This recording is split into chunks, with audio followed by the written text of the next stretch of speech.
What's up folks, Nate here at Tool Dyno Works. I'm back on the dyno today with our 2025 Ninja 1100 that I've got torn down behind me. And today we're going to do some intake testing. In most modern motorcycles, there's two relatively low-hanging fruits when it comes to intake modifications. People like to replace the air filter, they like to replace velocity stacks. The air filter is obviously the easiest one to address, so that's what we're going to dive into first. But before we dive into the performance of the air filter on this bike, let's go ahead and just quickly recap how it performed the last time we had it on here so we know where we're starting from. With the full Acura exhaust, stock air filter, and our custom ECU mapping, the bike made 140 horsepower and 86 pound-feet of torque exactly to the tire on pump gas. So we went ahead and swapped out the stock air filter for a K&N oiled gauze filter. And before you get lost in the weeds here, the brand of the particular oiled gauze air filter really doesn't matter that much at all. We've tested them back to back to back over the years on a ton of different platforms. They all flow usually within like a half a horsepower of each other. So I don't care if you would rather see a DNA or BMC or K&N or whatever. For testing purposes, this is what we did. And it's really going to give you the same result no matter which one of the three popular oiled gauze filter manufacturers you decide to go with on your bike. Because it didn't make a single improvement whatsoever. If anything, it actually flowed just slightly worse than the stock paper filter. Now half of you guys probably watching this are shocked. The other half of you are probably just laughing. Those of you that are laughing have already probably seen videos that we've done in the past, or tons of other tuners have done in the past, where we have proven over and over again that these stock air filters on almost all modern motorcycles are either a 0 horsepower restriction, or like maybe 1 or 2 ponies at the most. In many cases, you end up with the exact results that we have here. The oil gauze filters actually don't even flow as well as the stock paper ones. Yeah, they're serviceable, but the paper filter wasn't a restriction to begin with, so you're not buying yourself anything. So obviously, this was a complete waste of time and money, but it's what we expected to see, and now we know that they're really just not worth purchasing. Now, these are the velocity stacks that we will be replacing to see if we can uncork some more top end on these bikes. All of the stacks we're going to be installing look exactly like these outer ones here, which are much shorter than the two center stacks, and this is a pretty standard configuration when it comes to inline-4 engines. They usually have 2 short stacks on the outside and 2 longer stacks in the center, and it just helps the manufacturers provide a better balance between torque and top-end performance on most applications. Now, it's really important to note that when most tuners are testing velocity stacks, they're doing it wrong. And here's what I'm talking about. When most tuners are installing a wideband air fuel sensor to go ahead and read AFR while they're running the bike on the dyno, they're using something like this bung that is in the collector, so again, past where all 4 head pipes go into 2 and then into 1 is present.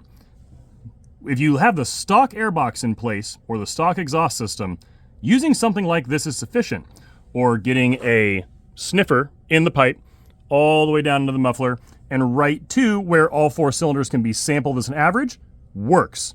However, if you have a dramatically different exhaust system, like this full Acura, for example, which resembles nothing like what the stock system looks like, sampling the air fuel here at the collector is lazy at best and negligent at worst.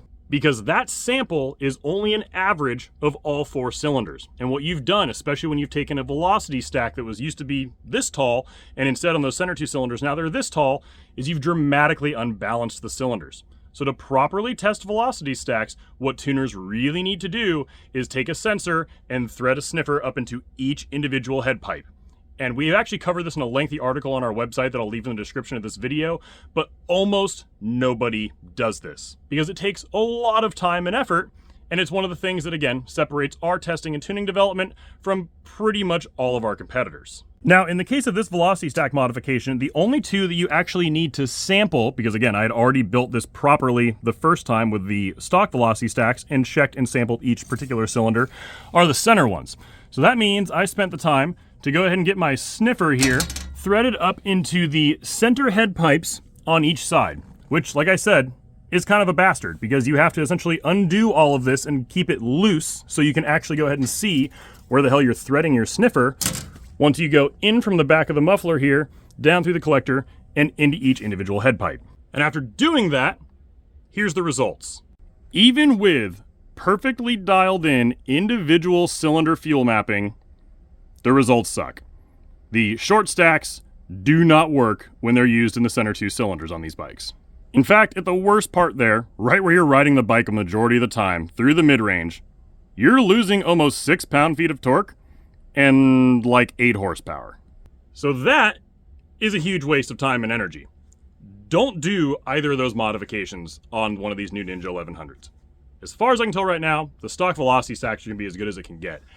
I am curious, so I'm going to waste the $70 in ordering the 2 tall stacks and actually try those across all 4 cylinders just to see what happens. And if it's worth doing, I'll share the results with you guys. But I don't think it's going to be. A lot of modern velocity stacks are incredibly well balanced these days by the manufacturer for the flow capabilities of the head and from the intake needs of the actual cam lift itself and duration that they provide. This bike was designed to be a big mid-range torque monster, which is why it makes 86 pound-feet of torque with proper tuning and the full Acura installed. And just installing the short stacks did not do what I was hoping for. I was hoping to maybe rob some of that mid-range and add it to the top end. In reality, what it did was just fuck everything up everywhere. So now that we've done that, I'm going to go ahead and undo it, and then we're going to go ahead and get back to some exhaust testing, because as I alluded to in one of our last videos, I think there's going to be some additional performance to be had with other exhaust systems out there. The full Acura has this really aggressive bend here. It's quite the sharp angle in a very short space. So there's a couple aftermarket systems that do not have this exact same design. And we've got one of them that should be arriving the next day or so. So we'll go ahead and get that installed, get the stock stacks back in there, and we'll be sure to share the results of our testing with the other systems that we've gone ahead and purchased for this bike with you guys very, very soon. In the meantime, if you're looking to get your new Ninja 1100 properly tuned and dialed in, look no further than our ECU flashing service here at Tool Dynaworks. I can guarantee, because of the level of testing that we do on these bikes, we will have higher quality intake and exhaust specific mapping than any other tuner on the market that's providing a tuning service for these Ninja 1100s. Our ECU flashing service for this bike is on our site for $349.99, and if you have any questions whatsoever about getting your new Cowie properly tuned and dialed in, just don't hesitate to email me at support@tooldynaworks.com. I personally answer any and all tech support questions every single day that we are open during business hours, and we are truly always happy to help get your bike properly tuned and dialed in.